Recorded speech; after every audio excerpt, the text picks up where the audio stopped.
início ao nosso episódio sobre seleção natural. O que é seleção natural? Nada mais é do que um mecanismo evolutivo que se baseia na sobrevivência e reprodução diferencial de indivíduos de uma população. Quem será que propôs essa teoria? Sim, ele mesmo, Charles Darwin. E ficou conhecida após a publicação de seu livro A Origem das Espécies. E essa obra foi criada após ele coletar inúmeros dados e fazer diversas observações sobre o mundo em si. E foi a partir disso que ele percebeu que existia uma luta constante pela sobrevivência e pensamento essencial para propor a seleção natural. E o princípio da teoria proposta por Darwin diz que apenas os fatores positivos permanecem nas espécies, sendo eliminadas todas as características necessárias ou que dificultam a sua sobrevivência. Por exemplo, em um ambiente específico, apenas as espécies que possuem condições ideais de sobrevivência conseguirão se reproduzir e transmitir para os seus descendentes as mesmas características genéticas e fenotípicas que garantem a perpetuação da espécie naquela região. No entanto, as espécies que não possuem os fenótipos adequados para sobreviver neste ambiente não conseguirão se reproduzir e morrerão, sendo lentamente extintas. Mas como será que sobrevive? Sendo mais forte ou mais adapto? Ela ocorre pela sobrevivência e adaptação das espécies no ambiente, ou seja, são as espécies mais adaptadas que persistem no ambiente. Os indivíduos com características mais adequadas para um determinado ambiente são mais propensos a sobreviver e se reproduzir, afinal ele está se adaptando a um ambiente específico e não sendo somente mais forte. Para acontecer a seleção natural, precisa de três características, assim, três princípios básicos para acontecer. O primeiro é variabilidade, porque dentro de uma espécie precisa de ter organismos com as suas variações, precisa ter organismos com características diferentes, porque se não tiver isso, meio que não vai ter um que vai se sobressair, e daí não tendo um que tem um melhoramento, não tendo um mais apto, não tem para que acontecer seleção natural, porque se todos são iguais, como que vai selecionar um que é mais apto ali? Não tem como. Então precisa acontecer essa variabilidade entre os indivíduos. Se não acontece essa variabilidade, não existe uma seleção natural. A segunda condição que precisa para acontecer a seleção natural é a reprodução, que é onde seres mais adaptados num ambiente, assim, numa região, eles conseguem se reproduzir com maior frequência.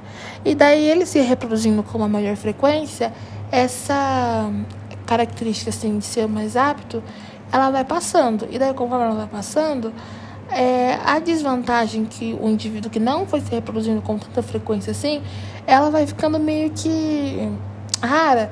Porque, tipo, se só os seres bons, assim, entre aspas, só os seres mais aptos vão se reproduzindo, vai ficando com as características boas para todos os próximos seres que vão vindo. E daí, os que não têm característica vantajosa, eles vão morrendo antes de se reproduzindo e, assim, não vai ter, né? O terceiro e última característica, a última condição para acontecer a seleção natural é a hereditariedade, que é tipo, acontece a reprodução, ok. Só que daí, se essa característica positiva não fosse passada para os próximos, assim, para os descendentes, não ia adiantar meio que muita coisa. Então precisa acontecer essa hereditariedade, que é quando as características vantajosas elas são passadas para as próximas gerações. E daí elas vai aumentando essa frequência na população. E daí, como eu tinha falado, você vai passando essas vantagens para os próximos organismos da espécie, ela vai continuando, e daí a desvantagem ela vai tornar uma coisa rara, porque não foi passada com tanta frequência. No estudo que eu vou falar agora, o Darwin observou lá no arquipélago de Galápagos pássaros de formatos de bicos diferentes. E aí depois ele descobriu que todos eles eram tendilhões. E quando ele foi analisar mais, ele viu que cada formato de bico ajudava na alimentação desses pássaros. E aí ele foi procurar entender como que isso funcionava, por que esses bicos eram tão diferentes. E também por que às vezes essa mudança se mantinha ou então essa mudança poderia desaparecer. como eu já disse, todos esses pássaros eram tentilhões, e todas as espécies de tentilhões no arquipélago se derivam de uma espécie original, né? E ele também fala que apesar de toda a forte semelhança dessas espécies, cada espéciezinha de tentilhão tem uma característica diferente no seu bico, que é para ajudar na sua alimentação. E aí ele propôs alguns fatores evolutivos para que ocorressem essa evolução. Foram eles o isolamento geográfico, o ambiente ecológico e a competição também. E com isolamento geográfico, né, a gente tem um impedimento da migração e um impedimento do fluxo de genes com as outras espécies. E com isso, com esse impedimento do fluxo genético e da migração, a gente favorece uma estabilização de certas características genéticas, que é particular de cada espécie. Assim, prevalecendo essa característica, né, tendo essa especialização dessa característica. Temos também os ambientes ecológicos diferentes, que isso induziu com que os formatos de bico diferentes, que para ajudar na alimentação, para ajudar a eles conseguirem o alimento dele, porque cada formato de bico servia para um tipo de alimentação diferente. Outro fator é a competição, que ela é mais severa durante os períodos de seca por causa da escassez do alimento. Assim, os indivíduos mais bem adaptados àquele ambiente se favorecem, porque eles têm a maior possibilidade de sobrevivência e também, tendo maior possibilidade de sobrevivência, eles vão se reproduzir mais. Quando eles se reproduzem mais, a característica genética deles tendem a ser passadas para as gerações seguintes. Existem 3 tipos de seleção natural: a seleção direcional, a seleção estabilizadora e a seleção disruptiva. A seleção direcional é o tipo de seleção em que o fenótipo extremo é favorecido e tem sua frequência aumentada na população. Essa seleção provoca mudanças mais rapidamente que as outras, sendo a mais usada nas seleções artificiais.